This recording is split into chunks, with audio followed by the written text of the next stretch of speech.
Hello, and welcome to another presentation by Capital Diversity and Inclusion Consultants. We at CDIC believe that we can affect change through education.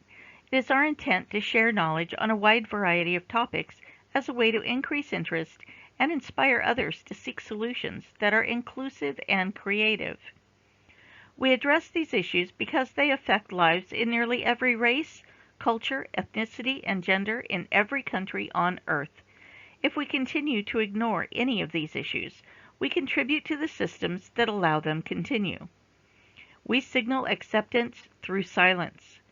Discrimination exists on many levels in our societies. For some, it is race, for others, age, and for still others, it's gender. Today, we discuss gender, roles, and identity. When we talk about gender, we talk about what people are assigned based on their sex at birth.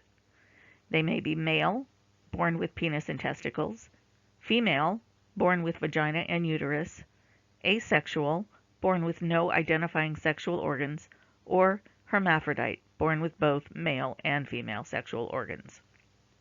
In many cultures around the world, being born female is an automatic determination of your place in society, the property of dominant males, where women have little to no rights. Nations who do not value female contributions tend to be poorer, underdeveloped, unstable, and wrought with violence.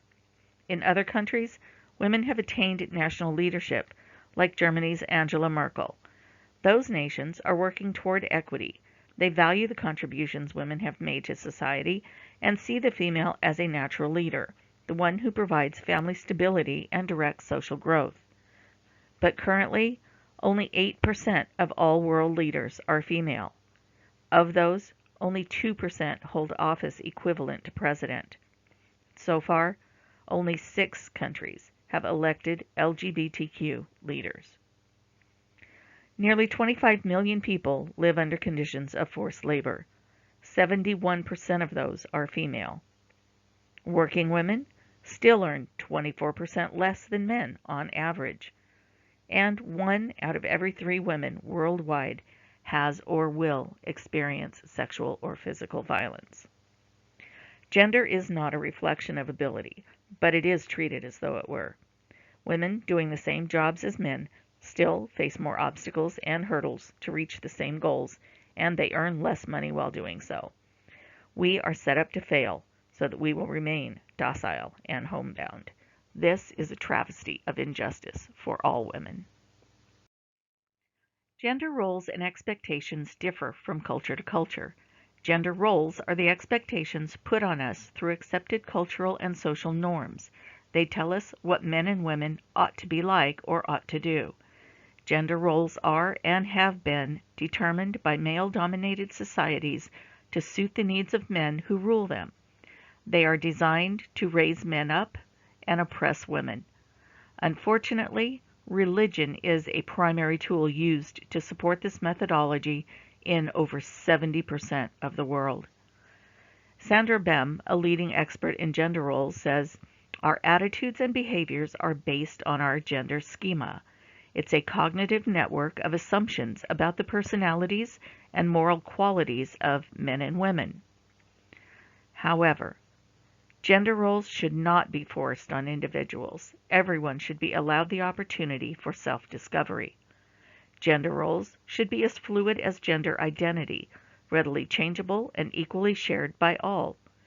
Gender roles can do more harm than good when they are used as a means of controlling others. Globally, men are seen as active, strong, dominant, and aggressive, while women are seen as passive, weak, neurotic, and have a need for obedience to men and affiliation to family and church. These differences are highest in poor, religious, and conservative regions. By conforming to traditional gender roles, we are denying people the right to discover for themselves what their passions are and who they want to be. Equality and equity need to be fought for, and policy decisions need to be made equally by men and women. We need to elect more women to roles of power in order to increase the equity in the decision-making processes. Diversity does not only mean different races or cultures, it also means more women in leadership positions and gender equality in the home as well as the workplace. We can't talk about gender without including gender identity. Gender identity is someone's personal and intimate sense of their own gender. It's who they are inside. Our personal identity should not be a social or family stigma, yet parents are too often harsh and negative when their child is nonconforming. 67% of LGBTQ youth are treated badly or negatively by their own families. Only 24% of these youth feel safe enough or comfortable enough to be themselves in their own homes. With nearly half of all families making LGBTQ youth feel negative about their identity, and only 25% becoming involved in the LGBTQ community, the vast majority are left with no support, no acceptance or understanding at home or from their neighbors. 71% experience feeling sad or hopeless.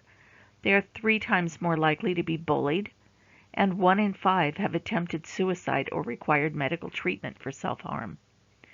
Nearly half, 48%, have seriously considered suicide in the past year, and over a third of LGBTQ youth population does not expect to see their 25th birthday. This is dreadful. We must do better. These are our children we are turning our backs on and often throwing out on the street where they face danger and violence and are often recruited into the sex trade by predators. It is not up to us as individuals to tell anyone else how to identify, how they should feel, who they should love, or how they should present themselves. It is up to us, individually and as a society, to provide a safe space for people to be who they are, to welcome the contributions of all, male, female, transgender, or others, and to allow the people the right to be the person they are.